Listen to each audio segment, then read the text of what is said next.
Olá, meu nome é Gustavo e bem-vindo ao 11º episódio dos dividendos do mês, que neste caso é para o mês de setembro. Por isso, sem mais demoras, vou passar ao meu portfólio.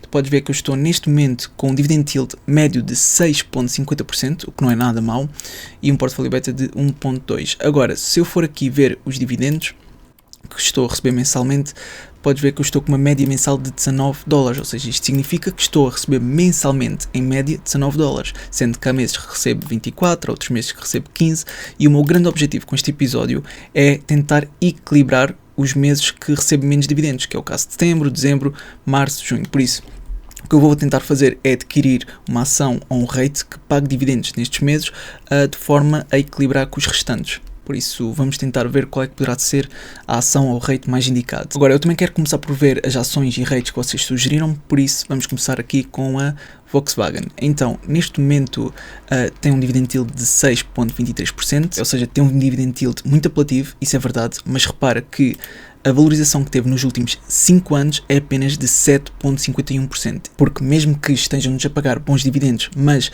a ação continua a desvalorizar, então pode não compensar de todo, e pelo que eu vejo, a Volkswagen não compensa assim tanto. É claro que podem existir fatores que ajudam a empresa a valorizar, como o desenvolvimento de veículos elétricos e também medidas que contribuam para a sustentabilidade, mas existe aqui vários pontos negativos que eu não gosto quando estou a adquirir uma empresa. Por exemplo, a frequência dos dividendos é apenas anual, o crescimento dos dividendos tem sido apenas nos últimos 4 anos, segundo o Seeking Alpha, e também tem um cash dividend payout ratio muito elevado, mesmo comparativamente ao setor está muito elevado, e é um aspecto negativo que não passa de todos os meus critérios, para além do total debt to equity também ser elevado, de 121%, é bastante. Pronto, só para confirmar aqui, o total debt to equity é de 121,42%, pois, exato, não passa. Pronto, era só para tu ficares a saber que eu, pelo menos, nunca tenciono adquirir esta empresa, mesmo que tenha uma boa valorização. Pelo menos com os dados que estou neste momento a ver, não passa nos meus critérios. Pronto, mesmo assim decidi ver alguns modelos, utilizando o Dividend Discount Model Stable Growth, que aqui diz que existe uma possível desvalorização de 4,80%, e aqui, tendo em consideração o Multistage, diz que existe uma possível valorização de 9%. Pronto, no Simple Wall Street dizem-nos que, obviamente, tal como vimos, que os passivos são superiores aos capitais próprios, e também que o Operating Cash Flow não é o suficiente para cobrir o endividamento. São vários os pontos negativos, por isso quem tenciona adquirir esta empresa deve ter muito cuidado.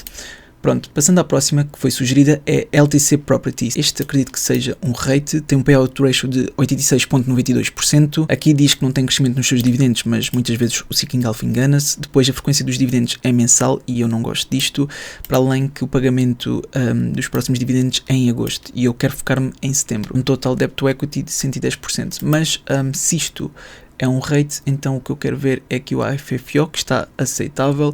O cash dividend payout ratio está um bocadinho elevado, mas eu tenho uma maior consideração pelo AFFO. Falta-me apenas ver a valorização que teve nos últimos 5 anos e, tal como podes ver, desvalorizou 20% nos últimos 5 anos. Por isso, tendo em conta o que desvalorizou para os dividendos que foram pagos, não compensa de todo. Por isso, este REIT, segundo estes dados, eu nunca iria adquirir. Pronto, passando à próxima, o que é que temos aqui? Então, também foi sugerido a Petrobras. Ok, ela tem um dividend yield de 22,29% e valorizou apenas 89% desde 2000 até 2023. Ou seja, uma valorização de 89% numa questão de 23 anos é muito pouco. Deixa-me só confirmar aqui, vou fazer aqui um cálculo muito rápido e simples. Como se fosse uma valorização de apenas 3,87%, o que é muito pouco. Agora, eu só quero confirmar se este dividend yield está atualizado, por isso vou ver a Trading 212. Sim, está praticamente confirmado que é 22,32%. Agora, existem outros pontos negativos que eu tenho visto, ou seja, o pagamento de dividendos é instável, além que o payout ratio está praticamente nos 100%. Ou seja, se isto a gravar, pode ser que mais tarde cortem os seus dividendos. E se realmente cortarem os seus dividendos, não sabemos ao certo qual vai ser a amplitude desse corte.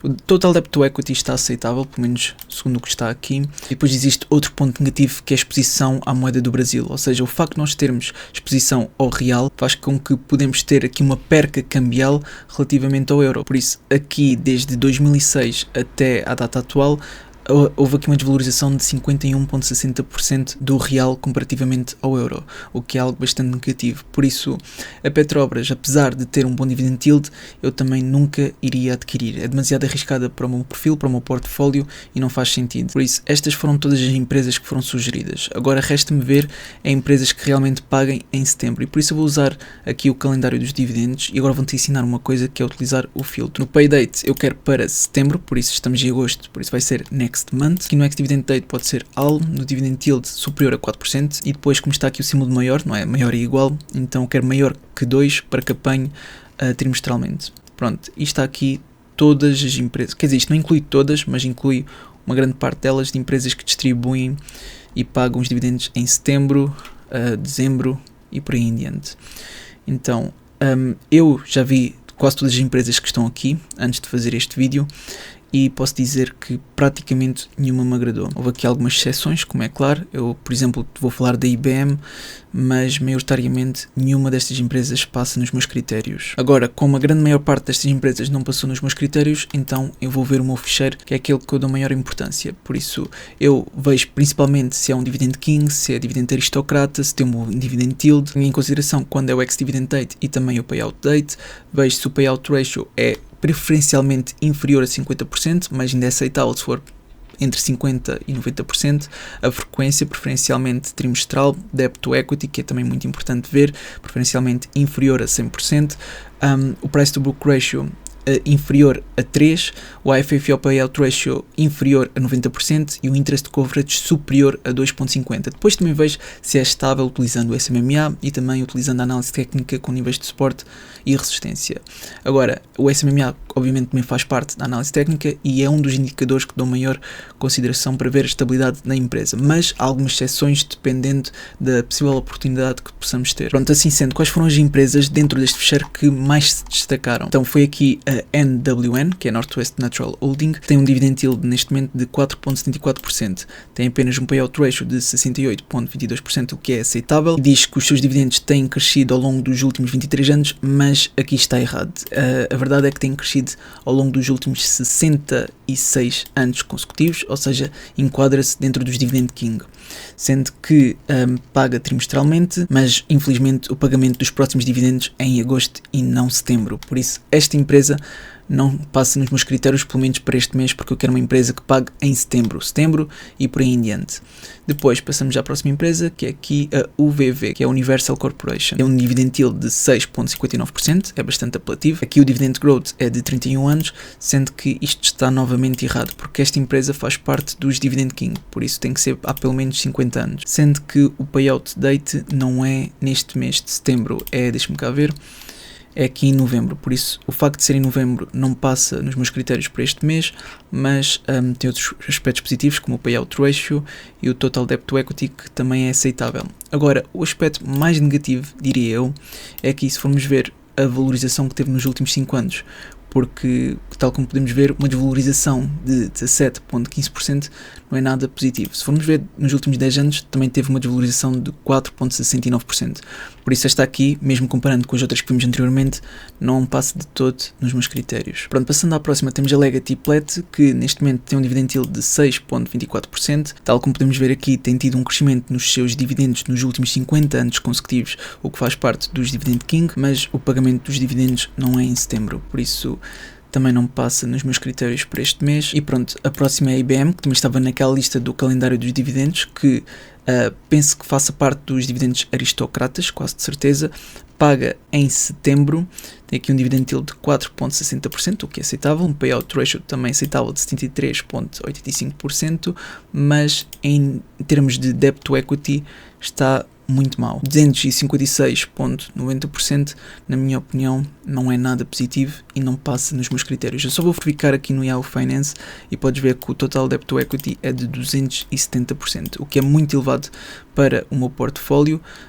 Aqui até diz que o payout ratio está nos 281,28%. No Seeking Alpha contraria a dizer que está nos 73%, mas as informações mais precisas é sempre aqui no Yahoo Finance. Assim sendo, tendo isto tudo em consideração, então qual é que é a empresa que eu vou adquirir? A empresa que eu vou adquirir, eu fui ver o portfólio, ou seja, as empresas que eu já tinha atualmente que pagavam, porque eu já fiz um estudo passado que confirmou que estas empresas são sólidas, que é, por exemplo, a SWK e a Trell que pagam, sendo que tive a ver estas duas para ver qual é que poderia ser então a mais indicada, porque comparativamente a todas as outras empresas que eu já vi, estas duas poderiam fazer muito mais sentido para adquirir para este mês. Por isso eu fui ver a valorização que tinha nas duas, ou seja, na SWK tenho aqui uma valorização de praticamente 10%, ou seja, desde da altura que eu adquiri até agora teve uma valorização de 10%. Por isso, eu estar a adquirir neste momento, visto que já teve esta valorização toda, pode não ser o ideal, simplesmente porque a Trell mostra ter um maior potencial em termos de aquisição comparativamente à última vez que adquiri. Ou seja, como apenas teve uma valorização de 3,68% desde a última vez que eu adquiri e ainda teve um impacto cambial negativo de 3,58%, faz que esteja mais ou menos no break-even. Por isso, adquirir agora a Trell seria praticamente a mesma oportunidade como da última vez, visto que está praticamente no break-even. Agora, há aqui alguns aspectos que eu quero rever contigo em termos de avaliação. Tu podes ver que neste momento os juros diários são desativados e também a conversão de euro para dólar não está aqui, porque este vídeo foi gravado antes do último que saiu da Trading Toronto, que era relativamente a evitar a taxa de conversão. Por isso, este aqui é anterior, que eu precisei de antecipar este vídeo porque tenho algumas tarefas pendentes, mas de qualquer modo eu faço com que a distância entre a altura de gravação até agora não seja muito significativa. Neste caso é cerca de 2 semanas, mas como é para longo prazo, isto também não fará grande diferença. Também é uma exceção porque as tarefas que eu tenho pendentes para este mês são mesmo muito importantes e por isso nos próximos haverá sempre uma margem de uma semana ou talvez até menos. Pronto, agora passando à Trell, podemos ver aqui no Seeking Alpha que está com um dividend yield de 4,18%, um payout ratio de 66,21%, que é aceitável, faz parte dos dividendos aristocratas, tem tido um crescimento nos seus dividendos ao longo de 36 anos consecutivos, por isso mais uns aninhos se calhar até já pertence aos Dividend King e aristocratas simultaneamente. Mas pronto, o payout ratio é em setembro, por isso enquadra-se, paga trimestralmente, tal como vimos anteriormente, e aqui utilizando o modelo do Discounted Cash Flow Gordon Growth Exit com a ponderação do Finbox, temos uma possível valorização de 26,60%. Se utilizarmos os múltiplos para as empresas comparáveis, aqui com a ponderação do Price to Earnings Ratio, temos uma possível valorização de 12,50%. Agora, quais são os aspectos negativos? É que se utilizarmos um modelo que eu considero que seja mais correto de utilizar, que é o Dividend Discount Model, neste caso Stable Growth, vemos que existe uma possível desvalorização de 25,70%. Depois, antes de utilizarmos Stable Growth, vamos ver com o Multistage e vemos que também existe uma possível desvalorização de 22%. Por isso, isto é um fator negativo que devemos ter atenção antes de adquirir. Depois, aqui, de riscos detectados pelo Simple Wall Street, diz que não há nenhum, ou seja, em termos de saúde da empresa, etc., está tudo bem, e ainda mostra-nos que existe uma possível valorização de 6,70%, ou seja, está subvalorizado, mas a diferença é pouca. Por isso, aqui no Debt to Equity, podemos ver que a diferença é muita, ou seja, em termos de endividamento é praticamente 0%, aqui dizem que no limite está num 1%, os ativos de curto prazo e longo prazo são muito superiores aos passivos de curto e longo prazo, e isto acontece porque os capitais próprios são muito superiores aos passivos, o que é um aspecto muito positivo, ou seja, em termos de endividamento a empresa está muito bem, mas eles apontam aqui um aspecto negativo, que eles aumentaram o seu endividamento de 0 para 1%. Agora, eu confirmei estes dados no Yahoo Finance e podemos ver que não é bem assim, ou seja, não é 1%, ou seja, o total debt to equity, em vez de ser 1%, é de 4%. O payout ratio está totalmente aceitável, de 72,13%, e aqui o current ratio é de 1,75%, ou seja, por ser superior a 1, então diz-nos que os ativos correntes são superiores aos passivos correntes, tal como já vimos anteriormente. Pronto, no Coifin diz que existe uma possível desvalorização de 7,24%, aqui no Wall Street dizem que está bem classificado no geral, de 43 é uma boa classificação, e que está subvalorizado por 9%, mas normalmente neste site dão sempre uma maior ponderação quando a empresa distribui dividendos, por isso eu acredito que esteja um pouco enviesado porque distribui dividendos, mas mesmo assim a classificação no geral é boa. Pronto, depois o relato dos ganhos vai sair 27 de outubro, ou seja, ainda falta até lá. E a nível de análise técnica, o que é que nos mostra? Mostra-nos que pode cair no curto prazo, ou seja, pelo Simple Moving Average com impulsos de curto prazo ter cruzado para queda e ainda não ter cruzado para subida, então mostra-nos que no curto prazo pode ter aqui alguma queda. O EFM System também mostra que maioritariamente está mais para o lado negativo, por isso pode cair um pouco. Por outro lado, em aspectos mais positivos, temos o Exponential Moving Average que diz-nos que no médio prazo pode ter aqui uma subida, subida, e também diz-nos que no Super RSI está oversold, ou seja, está demasiado vendido e por isso agora poderá ser uma altura boa para comprar, pelo menos segundo este indicador.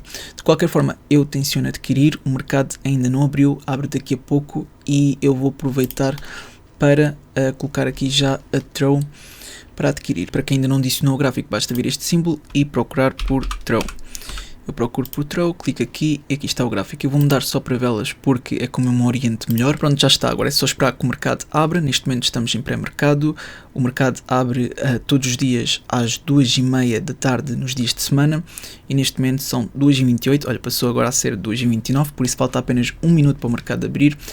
Enquanto eu espero, se quiseres criar conta, caso faça sentido para ti criar uma conta nesta plataforma, então depois de criares e validares os documentos, podes vir aqui. Depois existe uma opção que é utilizar o código promocional e ao clicares aqui e colocares sem estoque, podes ganhar uma ação até 100 euros, tens 10 dias para depositar no mínimo 10 euros e depois receberás num prazo de 3 dias úteis, se não me engano, a ação até 100 euros. Pronto, abriu agora o mercado, fantástico. Deixa-me cá ver, eu vou colocar já uma ordem, por isso vou aqui a comprar. Eu vou comprar não em valor, mas sim em número de ações. Aqui aproximadamente 300 euros, por isso aqui está, são 3 ações, equivale a 313 euros e 84 cêntimos, rever ordem e agora enviar ordem de compra. Pronto, já está feito e já foi executado, por isso a ordem que estava pendente já não está pendente e eu já tenho aqui as minhas ações, ou seja, quando eu clico aqui posso ver que neste momento fez a média e por isso baixou tanto a nível de ganhos como de perdas cambiais. Agora, isto foram 300 euros, mas ainda falta 200 euros para ordens pendentes, ou seja, eu vou ver quais são os níveis de suporte para então adquirir novamente caso esta ação caia, porque existe aqui a possibilidade de cair no curto prazo, mas também existe a possibilidade de cair no longo prazo, dependendo do que possa acontecer com a empresa, porque há fatores que nós não conseguimos prever de nenhuma forma. Por isso, deixa-me lá ver quais são os meus níveis de suporte. Então temos aqui 105, 78 e 63. O nível de suporte médio é aqui aos 78, por isso é exatamente esse que eu vou colocar como ordem pendente. Por isso vou comprar novamente, mas em vez de colocar uma ordem de mercado, tal como fiz aqui, vou colocar uma ordem limite. O número de ações eu já vejo qual é que vai ser. O preço vai ser nos 78 e o número de ações vai ser aproximadamente perto dos 200 euros, por isso aqui agora as 3 ações apenas equivale a 213 euros, que caso atinja estes 78 é porque teve uma grande desvalorização e por isso eu vou querer adquirir a um preço que eu considero que seja na altura uma boa oportunidade. Vou colocar aqui a validade para GTC, antes de ser final do dia é GTC, porque se fosse final do dia a ordem seria cancelada no final do dia e GTC é good till cancelado, ou seja, só é cancelada até eu cancelá-la. Por isso agora é rever ordem e enviar a ordem de compra. Só para dar uma boa noção do que é que estes 78 significam, neste momento o preço da Throw está nos 114.47, ou seja, 114.17, se cair eventualmente para os 78, estamos a falar de uma desvalorização de aproximadamente 31%. Ou seja, mesmo num pior cenário, eu já tenho uma medida para me precaver. Agora, eu vou aqui adicionar o novo dividendo que eu adquiri, por isso eu vou aqui atrás e vou adicionar as novas aquisições, que neste caso são 3 ações da Throw, por isso Add Holding, neste caso é Throw, aqui está, 3 ações e Add Holding. Infelizmente desceu um pouco a média do dividend yield do portfólio, mas não faz mal. Agora, se formos ver aqui os dividendos, podemos ver que setembro, dezembro, março, etc. já não é o nosso pior mês. Agora passou a ser outubro, janeiro, etc. Mas da forma como vejo atualmente já está mais equilibrado, sendo que a nossa média está neste momento nos $20, o que é aceitável, mas eu quero ainda aumentar muito mais. Por isso eu vou tentar nos próximos meses ter uma aquisição ainda mais eficiente que esta. Se quiserem sugerir ações ou rates para eu estudar e ver se realmente podem ser boas aquisições, por favor, sugiram aqui nos comentários. É tudo por este vídeo, espero que tenhas gostado. Se foi útil, não te esqueças de colocar um gosto para apoiar e até uma próxima.